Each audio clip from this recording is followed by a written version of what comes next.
Então, bora começar então, falar um pouco do jogo de ontem, né? Primeira coisa, 2-2, gente. 2-2 com o Palmeiras. Se você olha somente o resultado, não é um resultado tão ruim, pensando que a gente está falando do favorito do campeonato, ou de um dos favoritos do campeonato. Poxa, Jefferson, mas a gente jogou em casa. Tô falando só olhando pro resultado, nem assisti o jogo, como se fosse, né? Lógico que eu assisti, mas se eu não tivesse assistido o jogo, 2-2 com o Palmeiras, pelo menos não perdeu.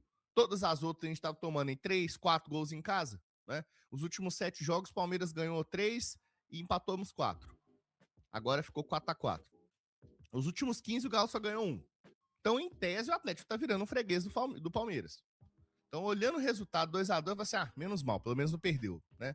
Mas, quando você se aprofunda um pouco mais na partida, você entende que tem dois lados aí pra gente poder analisar. Sempre o copo meio cheio e o copo meio vazio. O copo meio cheio é que o Atlético ele criou o suficiente para vencer a equipe do Palmeiras, do Abel Ferreira, criou o suficiente para conseguir fazer esses 3 pontos em casa, foi resiliente a ponto de conseguir virar uma partida dificílima contra um dos adversários mais difíceis do Brasil, foi sistematicamente, de novo, prejudicado pela arbitragem. É um negócio, assim, bizarro, tanto que o Atlético é prejudicado pela arbitragem. Todo dia, todo jogo, todos os árbitros parecem não prestar. E agora, pelo menos, a CBF anunciou a profissionalização dos árbitros, definiu uma tabela de pagamento para árbitro FIFA, que são considerados master, árbitros aspirantes, bandeirinha, VAR, auxiliar de VAR e todos os outros cargos aí. Né? Então, pelo menos, esse processo de profissionalização, ele traz aí uma resposta a um clamor popular de muito tempo, que é sobre essa questão da profissionalização da arbitragem. O ponto, só pegando um parêntese sobre isso, é que se você pegar a lista dos árbitros ali credenciados para essa profissionalização, são os mesmos que a gente já sabe. Alex Gomes Stefano, Davi Lacerda, Anderson Daronco, Bruno Arleu de Araújo, Rafael Claus, Wilton Sampaio, Sávio Sampaio, e sempre, Zanovelli, péssimo. Então, assim, os árbitros sempre vão ser os mesmos, entendeu? É isso que é o engraçado da coisa, né? Talvez a renovação ela tinha que partir dos nomes, né? Essas caras aí que a gente já conhece, core salteado. Você acha que eu queria ficar sabendo o nome de árbitro de cor? Eu só sei porque eles me prejudicam, entendeu? Né? Porque o árbitro ele tinha que ser neutro, ele tinha que ser uma figura ali que você mal sabe o nome, não tem muito detalhe, passa desapercebido, né? Durante os jogos, mas não. O cara tá sempre errando, então eu tô sempre anotando o nome dele aqui. Cheio de nome de árbitro aqui que erra contra o Atlético, né? Então ontem a gente mais uma vez aí, na minha opinião, foi prejudicado pela arbitragem. Num lance ali, o Coelho tinha pouco mais de um minuto que tinha acabado de entrar, um lançamento espetacular do Everson, né? O Everson deu tipo um field goal, né? Para quem curte o futebol americano aí, bateu um field goal, bateu lá no costado da zaga do Palmeiras, encontrou o Coelho finalizou por baixo das pernas aí do Carlos Miguel e acabou dado o impedimento de uma maneira muito estranha, um lance assim que não consegue se definir, a verdade é essa, né? Ponto principal, a revisão ela é manual, então a opinião ela é uma questão subjetiva. Se o cara ele traça a linha errado, ele erra na decisão e faz com que o árbitro erre na decisão e com isso prejudica o resultado da partida. Se o cara ele não tem um bom senso, ele também erra. Se o cara ele tem a qualidade ali e o bom senso, ele pode acertar, mas ele também pode continuar errando porque é manual. Então se o cara ele bota ali um pouquinho para cá, um pouquinho para lá, não entendeu? É tudo manual. Mas já era para ter o impedimento semiautomático. A CBF prometeu isso e durante o campeonato vai ser implementado. Inclusive, parece que no Maracanã, já nos próximos jogos, já vão ter essa tecnologia. Aí acaba esse negócio. É um tiratema resolutivo, né? Que vai fazer com que as coisas, pelo menos, andem melhor nesse sentido. Então, o Atlético foi prejudicado pela arbitragem, mas voltando aqui ao jogo, o Galo criou o suficiente para vencer o Palmeiras, né? Eu acho que o lado esquerdo do Galo tá muito azeitado. Parece que o Lodge e o Dudu já se conhecem de muito tempo, né? Então tem já um entrosamento, tem uma sinergia. E isso vai muito pela questão da inteligência desses jogadores. Os jogadores são inteligentes, eles sabem o que fazem com a bola, eles entendem os treinamentos e trazem isso para dentro do campo.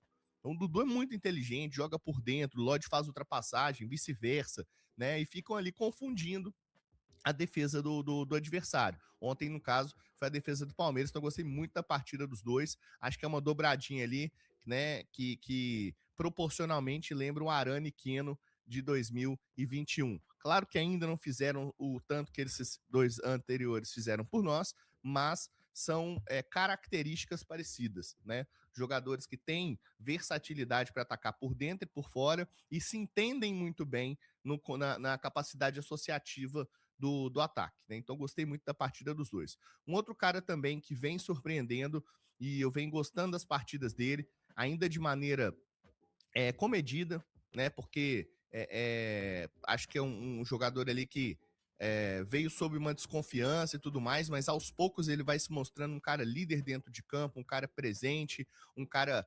direcionador, um cara que no meio da confusão ele entra lá e resolve, ele entra lá e fala, ele fala, oh, espera aí, vem cá, não vem não faz não, entendeu? Um cara assim, que tem a liderança nata, né, que é o Maicon, né? O Maicon, bons passes ontem, novamente errou muito pouco, né? Uma boa partida do Maicon, um jogador interessante que o Atlético contratou e aos poucos vem aí também se firmando no time do Sampaoli. Outro jogador que a gente precisa de falar, Vitor, camisa 30, Vitor Hugo Meia, jogador interessantíssimo, né? Ele vem mantendo a regularidade das últimas partidas, um jogador que tem força física, tem uma boa condução de bola, um bom passe, uma canhotinha potente, né? Então, um jogador muito interessante. E ele veio contratado como volante. Você olhar todas as manchetes aí, tá? O Atlético está contratando o volante Vitor Hugo, né? Por mais que em algum momento ele possa ter sido volante, eu não enxergo ele como volante no time do Atlético. Eu enxergo ele como um meia. Ou um terceiro homem de meio campo, ou um meia mais armador ali, que seja central ou seja aberto, que ele funciona dos dois lados. Ele já jogou em três partidas pelo lugar, 3 ou 4 partidas. Ele jogou já pela direita, com a perna esquerda, já jogou pela esquerda com a perna esquerda e já jogou mais centralizado também, vindo por dentro. Então, um jogador que mostra versatilidade, pisa na área, apareceu ontem num momento extremamente oportuno. O Lodge, ele tenta uma dividida, a bola sobra para o Vitor Hugo, com qualidade e categoria. Ele domina com o pé direito e sem deixar cair, chapuleta ela com a perna esquerda, fazendo aí o empate do Galo, né? Alguns pontos que eu acho que a gente sempre vai precisar de falar enquanto não resolver de maneira definitiva. Bola aérea do Atlético. Todo jogo, gente, para quem não é aqui de Belo Horizonte, quem nunca foi na Arena MRV, o Sampaoli, antes do jogo, quando tem aquele treino ali, aquecimento dos jogadores, eles ficam treinando bola aérea. Aí tem um chuveirinho ali, os caras treinam um corte, tal, tal, tal. E parece que isso aí é um negócio, assim, embutido nesse time do Atlético. Eu não sei quanto tempo tem que a gente tem problema com bola aérea. E ontem, novamente, contra o Palmeiras, novamente para o Flaco Lopes, sofremos esse gol de bola aérea. Novamente o Alonso não sobe. O Alonso é um zagueiro que não tem jogo aéreo, gente. Não tem jogo aéreo. E o Juan, que é um zagueiro que é mais alto, mais forte, tem mais jogo aéreo, nitidamente, também falha no segundo gol. Porque o Flaco Lopes ganha dele, dá a casquinha e o Alonso fica ali reclamando não sei o quê. O Vitor Roque arranca com a bola, o Alan Franco fica com medo de ser expulso e bate-rebate, a bola entra e empata o jogo. Então, assim, um lance fortuito aquele, mas também de erros defensivos. Então, o Atlético toma 2 gols por fragilidade defensiva, por falta de capacidade de competir dos seus defensores, tá? Então, isso aí é um alerta muito, muito, muito, muito claro. Precisa de um zagueiro e de um volante. Jeves, mas o perfil que você falou do Sampaoli não é o perfil dos volantes que só marcam, o volante que sai pro jogo. Cara, mas esse marca, mas sai pro jogo. É os dois. Tem que ter um cara ali, gente. A sobra, ela é só do Palmeiras. Ontem, todas as segundas bolas eram do Palmeiras. Aquele Alan lá deitando ali na intermediária. Jogador do Palmeiras muito bom, inclusive, né? Como revelam bons jogadores do Palmeiras, né? E então, assim, eu acho que o Atlético falha muito nessa questão defensiva, né? A insegurança que a gente bate na tecla sistematicamente, constantemente, é uma insegurança geral.